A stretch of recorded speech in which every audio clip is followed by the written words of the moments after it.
আর আমরা মা বোনদেরকে রিকোয়েস্ট করবো, 4টা মূলনীতি মেনে কাপড় চোপড় পরবেন। আপনার কাপড়টা এমন হবে না যে কাপড়টা পরলেও অঙ্গ প্রত্যঙ্গ দেখা যায়, বোঝা যায়, এমন হবে না। কাপড়টা এমন হবে না এত টাইট ফিটিং যে আপনার অঙ্গের উঁচু নিচু অবয়ব পরে বোঝা যায়, এমন হবে না। কাপড়টা এমন হবে না যেটা অমুসলিমদের পোশাক, আর কাপড়টা এমন হবে না যেটা পুরুষদের পোশাক। এই মূলনীতিগুলো মেনটেন করে কাপড় পরবেন ইনশাআল্লাহ।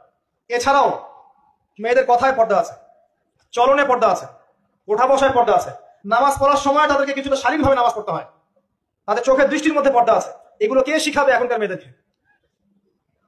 সবসময় বিজি দেখবেন নতুন কোন সিরিয়াল আসছে, নতুন কোন ফ্যাশন আসছে, নতুন কোন পার্লারে কি আসছে, কোন কাটিং আসছে, কোন নায়িকা আসলো। ওই যে বাংলাদেশে কোন এক নায়িকা আসছে, তাই নিয়ে মিডিয়াতে এমন তোলপাড়, মানে কি নাকি একটা অবস্থা।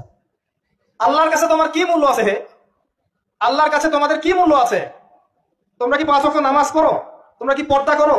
তোমাদের মধ্যে হায়াবত কিছু আছে? তোমরা মানুষকে ভালো কিছু শিখাও, সমাজকে ভালো কিছু দাও, শালীন কিছু দাও। আল্লাহর কাছে তোমাদের কি মূল্য আছে? নবী সাল্লাল্লাহু আলাইহি ওয়াসাল্লাম তো জাহান্নাম দেখে সেই কথাটাই বলেছেন, আমি জাহান্নাম দেখে আসলাম, সেখানে বেশিরভাগ অধিবাসী হচ্ছে মেয়ে, নারী। কি কারণ? তারা এমন কাপড় চোপড় পরে বাইরে ঘুরতো যে কাপড় পরেও তারা নগ্ন থাকতো। আমি কি ব্যাখ্যা করতে হবে? আপনি দেখতে পারেন না?